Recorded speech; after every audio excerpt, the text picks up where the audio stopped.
Alors, bonjour mes amis. Mon nom est Marc-André et je suis un alcoolique. Cette semaine, on va voir la neuvième étape dans le gros livre des alcooliques anonymes. Et avant d'aller dans notre gros livre, on va faire un petit retour bref sur la huitième étape dans le 12-12 qu'on a vu la semaine dernière. La huitième qui dit, nous avons dressé une liste de toutes les personnes que nous avions lésées et nous avons consenti à réparer nos torts envers chacune d'elles. Alors, je vais faire un bref retour sur cette étape. On dit la huitième et neuvième étape touchent nos relations personnelles. Nous examinons d'abord notre passé pour tâcher d'y découvrir à quel moment nous avons été fautifs. Ensuite, nous nous appliquons fermement à réparer les torts que nous avons causés. Alors ça, c'est à la page 89. Et ensuite, toujours à la page 89, dans le 12-12, chaque membre des AA a compris qu'il ne peut guère progresser dans cette nouvelle façon de vivre sans faire d'abord un retour en arrière pour constater dans toute sa dimension l'ampleur des ravages humains qu'il a laissés dans son sillage. Ensuite, on va aller un peu plus loin dans l'étape qui nous dit, puisque la mauvaise qualité de nos relations avec les autres a presque toujours été la cause immédiate de nos malheurs, y compris notre alcoolisme, c'est certainement le champ d'examen qui devrait nous fournir les résultats les plus précieux et les plus satisfaisants. Alors là, on parle de la quatrième, de l'inventaire. On dit une réflexion calme et attentive sur nos relations peut nous aider à nous connaître plus en profondeur. Et à la page suivante, on dit, on va nous expliquer c'est quoi un tort. Nous pourrions ensuite nous demander ce que nous entendons par le terme léser d'autres personnes. Comment, en fin de compte, peut-on léser une autre personne? Pour définir ce mot d'une façon concrète, nous pourrions dire que c'est le résultat d'un conflit d'instinct qui cause chez les autres des dommages physiques, mentaux, émotifs ou spirituels. Alors, on peut s'approprier ça aussi envers soi-même, parce qu'on a vu dans le document de la quatrième étape, c'est écrit les ressentiments envers soi-même, les torts envers soi-même aussi. Ensuite, si je continue la lecture, par notre constante mauvaise humeur, nous incitons les autres à la colère. Par nos mensonges et nos tricheries, nous ôtons aux autres non seulement leur bien matériel, mais aussi leur sécurité émotive et la paix d'esprit. C'est comme si nous les invitions au mépris et à la vengeance. Par notre conduite sexuelle égoïste, nous pouvons susciter de la jalousie, de la détresse et un puissant désir de vengeance. Et tout ça, ça peut être associé à nous-mêmes, nous envers nous-mêmes. Ensuite, on va un petit peu plus loin. On dit à la page 94, après avoir soigneusement complété l'examen de toutes les sphères de nos relations humaines, hein, dans le document de la quatrième, on parle de l'enfance, l'adolescence, la vie adulte, les relations affectives, les relations sexuelles, les institutions. Alors, dans toutes les sphères de notre vie, on va faire un inventaire. Ensuite, on dit, après avoir soigneusement complété l'examen de toutes les sphères de nos relations humaines et après avoir déterminé avec précision les traits de notre personnalité, alors les défauts de caractère, les faiblesses de personnalité qui blessaient ou dérangeaient les autres, nous pouvons maintenant commencer à fouiller notre mémoire pour identifier les personnes que nous avons offensées. Hein, dans notre quatrième, on a vu qu'on va aussi loin que notre mémoire nous le permet. Ensuite, on dit, nous devrions évaluer avec soin chacun des cas en particulier. Nous voudrons nous en tenir à reconnaître nos torts tout en pardonnant le mal qui nous a été fait, imaginaire ou réel. Ensuite, on dit, à la fin de la quatrième, c'est le commencement de la fin de l'isolement avec nos semblables et avec Dieu. Alors ça, c'était le résumé de la huitième étape dans notre 12-12. Maintenant, on va aller voir notre neuvième étape, hein, notre neuvième étape qui nous dit, nous avons réparé nos torts directement envers ces personnes partout où c'était possible, sauf lorsqu'en se faisant, nous risquions de leur nuire ou de nuire à d'autres. Alors, c'est ce qu'on va voir dans notre neuvième étape, dans le chapitre dans le chapitre à l'œuvre, à la page 86 du gros livre. Nous avons dressé cette liste au moment de notre inventaire et à cette occasion, nous nous étions soumis à un examen sévère. Maintenant, nous allons vers nos semblables dans le but de réparer le dommage fait dans le passé. Nous tentons de réparer les dégâts que nous avons causés en voulant imposer nos volontés et diriger nous-mêmes le spectacle. Hein, la page 68 et 69 dans le gros livre. Le grand dirigeant de cette scène qui veut diriger tous les acteurs, la chorégraphie, les lumières, la volonté déchaînée. Ensuite, on dit, si nous n'avons pas la force de le faire, nous prions jusqu'à ce qu'elle nous soit donnée. Souvenez-vous qu'il est entendu au début que nous ne reculerions devant rien pour vaincre l'alcool, hein, dans notre méthode. C'est écrit dans notre méthode. Ensuite, on dit, et pour l'instant, nous tentons de mettre de l'ordre dans notre vie. Cela ne constitue cependant pas une fin en soi. Notre but véritable est de nous préparer à nous mettre en état de servir le plus possible Dieu et les personnes qui nous entourent. Alors, si le mot Dieu te dérange un peu, prends puissance supérieure à nous-mêmes, tout simplement. Puissance supérieure. Ensuite, on dit, il est rarement sage en revenant vers un individu encore affecté par les injustices que nous lui avons fait subir, de lui annoncer que nous sommes désormais tournés vers la religion ou la spiritualité ou la foi. Dans l'arène, cela équivaudrait à foncer sans penser aux conséquences. Un petit peu plus bas, la page 87, il sera plus intéressé par notre démonstration de bonne volonté, hein, d'honnêteté, d'ouverture d'esprit, que par le récit de nos découvertes spirituelles. Il ne s'agit cependant pas d'un prétexte pour échapper à la peur de parler de Dieu ou de notre foi. Nous sommes prêts à nous exposer. Nous sommes prêts à exposer nos convictions avec tact et bon sens quand c'est utile. Hein, quand c'est utile, c'est quand notre intuition va nous dicter que c'est le bon moment, que je peux m'adresser à cette personne-là, que je peux lui parler de mon cheminement spirituel. C'est toujours une question de discernement. C'est ce qu'on va découvrir. On dit, la question de notre démarche auprès de quelqu'un que nous avons détesté va surgir à son heure. Ensuite, on dit, avec une personne qui nous est antipathique, nous devons tout de même prendre sur nous. Il est plus difficile d'aller vers un ennemi que vers un ami, mais cela nous rapporte davantage.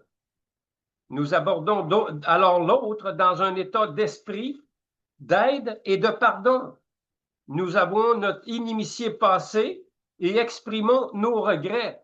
Alors, on exprime nos erreurs passées et on exprime nos regrets, tout simplement, sans rentrer dans les détails, sans justification. Je t'ai blessé, je m'excuse, tout simplement. Ce n'est pas nécessaire de raconter toute l'histoire. Nous évitons à tout prix de critiquer cette personne ou de discuter avec elle.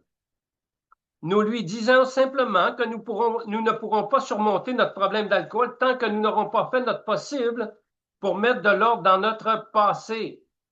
Alors, oui, Bill explique ça, mais on a vu un petit peu plus tôt que c'est pas nécessaire non plus de parler soit de la religion, soit de notre problème d'alcool. C'est pas une nécessité. Si ton intuition te dit d'en parler, parle-en. Mais si ton intuition te dit de ne pas lui expliquer pourquoi exactement tu le fais, parce que tu as un problème avec l'alcool, tu n'es pas obligé de le faire. Le discernement est important. Nous sommes là pour réparer les dégâts dont nous sommes responsables, conscients que nous ne pourrons rien faire de valable tant que le passé n'aura pas été nettoyé. Et quand on parle de nettoyer notre passé, c'est de la 4e à la 9e étape. À la 4e, c'est le début, c'est l'identification. Et ensuite, la 9e, c'est la réparation. On dit, nous évitons de lui dire ce qu'elle devrait faire. Seuls nos torts à nous sont mentionnés, jamais les siens. Si nous parlons avec calme, franchise et sans rien cacher, les résultats seront satisfaisants. On dit, 9 fois sur 10, l'inattendu se produit. Notre interlocuteur avoue parfois ses propres fautes et l'inimitié vieille de plusieurs années s'efface en une heure. Il ne faut cependant pas s'en faire si quelqu'un nous chasse de son bureau. Nous aurons démontré notre bonne volonté, nous aurons fait ce qu'il fallait, c'est fini, c'est tout. On met un trait sur notre passé. On a fait notre possible avec une sincérité, tout simplement. Euh, le résultat ne nous appartient pas. La réaction de l'autre ne nous appartient pas non plus. Ce qui est important, c'est que je mette de l'ordre dans ma vie, que je mette je devienne ma conscience en paix, tout simplement. On dit, la plupart des alcooliques doivent de l'argent.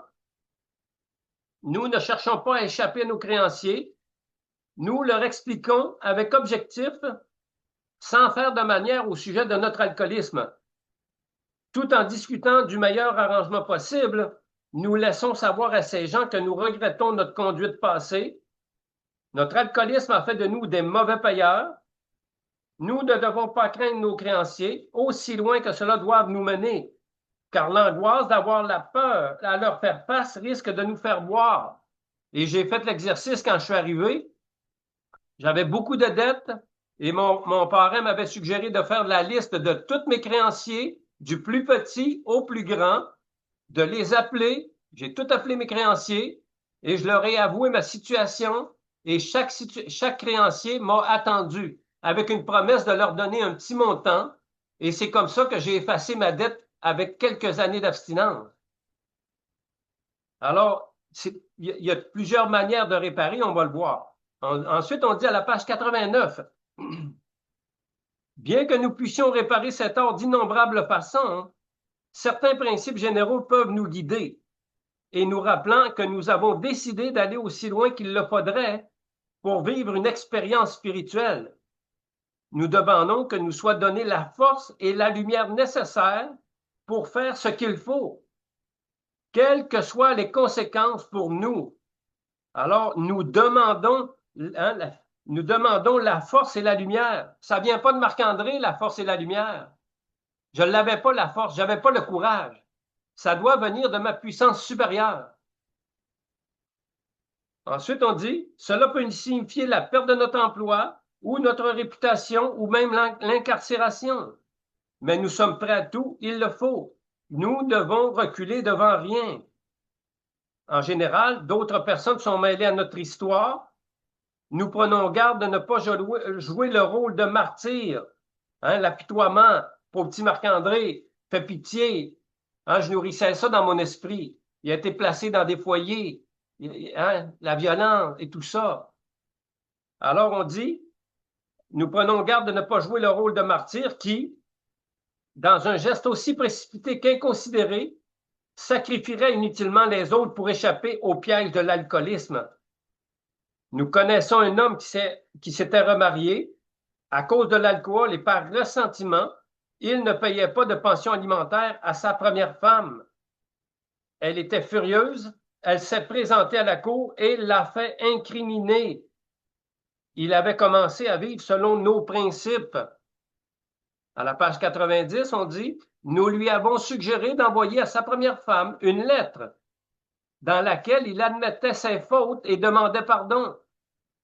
Il a envoyé la lettre en y ajoutant une petite somme d'argent. Il lui disait aussi que ce qu'il s'efforcerait de faire à l'avenir. Il ajoutait qu'il serait prêt à aller en prison si elle y tenait. Bien sûr, elle a renoncé à ses poursuites et la situation est depuis longtemps rentrée dans l'ordre. Hein, aujourd'hui, à l'époque, c'était des lettres, mais aujourd'hui, ça peut être un texto, ça peut être un email, hein, ça peut être en vidéoconférence, il y a plusieurs manières de communication aujourd'hui. L'évolution est là, on peut se servir de ça. Ensuite, on dit, avant de prendre des mesures radicales qui pourraient engager d'autres personnes, nous nous assurons du consentement de celles-ci. Après que la permission nous a été accordée, que nous avons pris conseil auprès d'autres personnes et que nous avons demandé l'aide de Dieu, si la mesure catégorique s'impose, alors nous ne devons pas reculer. Alors on dit, cela nous fait penser à l'expérience de l'un de nos amis du temps où il prenait un verre. Il avait accepté sans donner de reçu une somme d'argent d'un homme d'affaires et rival qu'il détestait. Par la suite, il a nié avoir reçu l'argent et s'est servi de cet incident pour discréditer son ennemi, alors pour le rabaisser, le mépriser, le rendre coupable de sa propre faute. C'est ça qu'il essayait de faire. Il essayait de rendre son ami coupable alors que c'est lui qui l'était.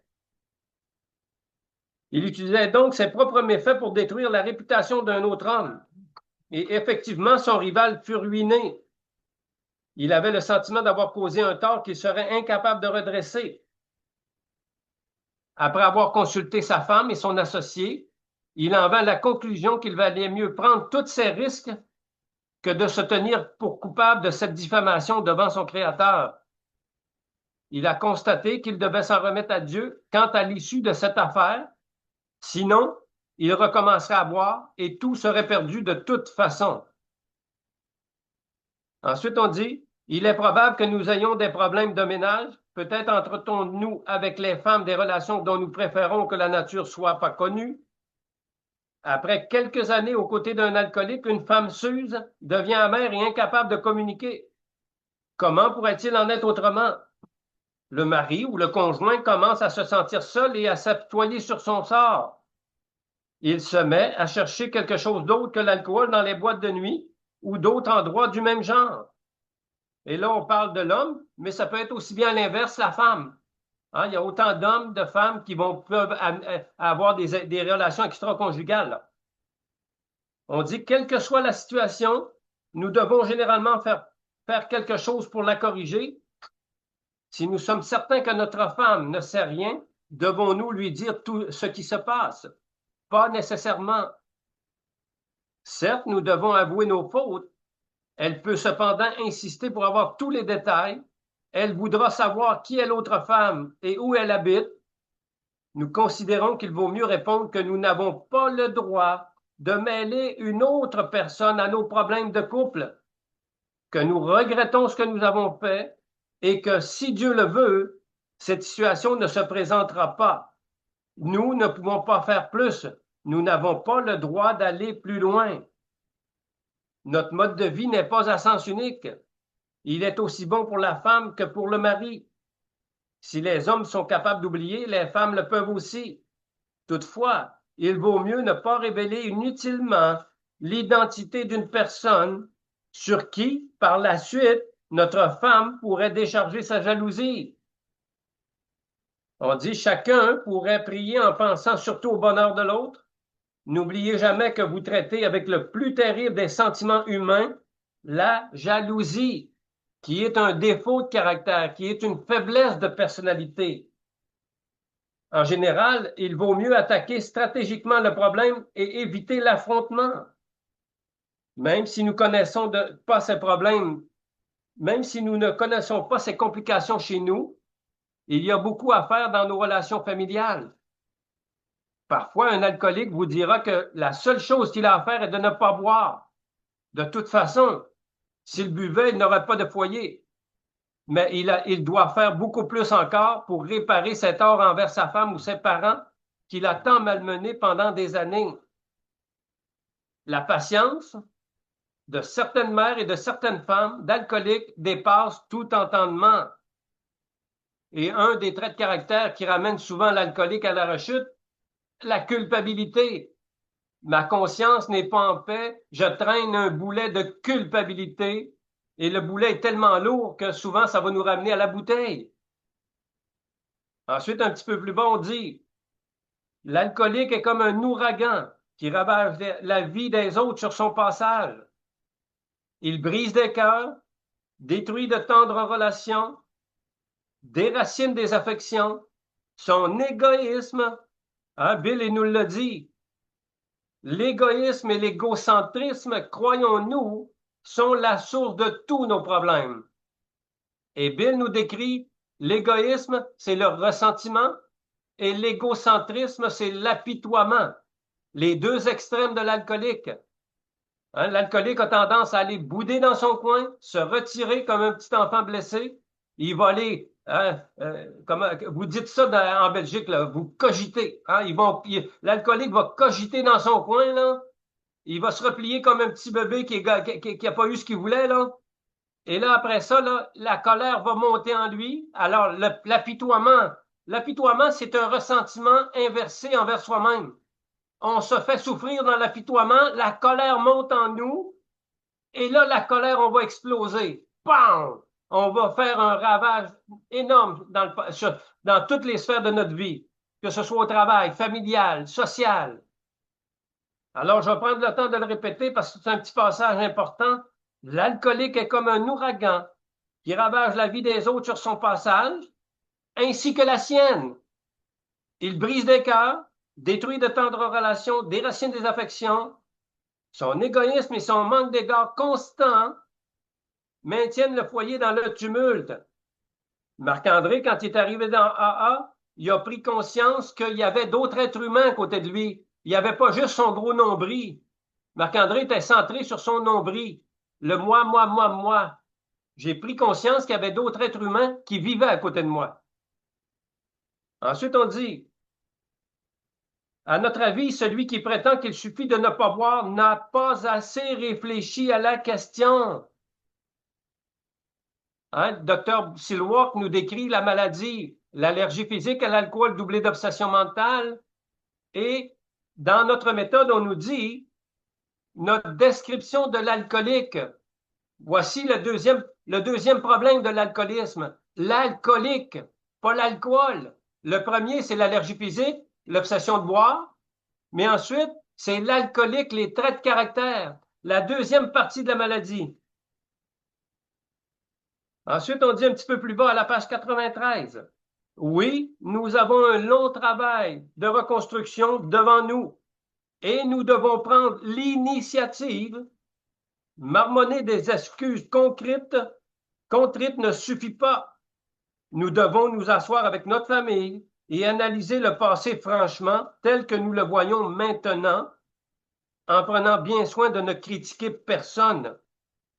Les défauts des autres peuvent être flagrants, mais il y a de bonnes chances que nos façons d'agir soient partiellement la cause des difficultés.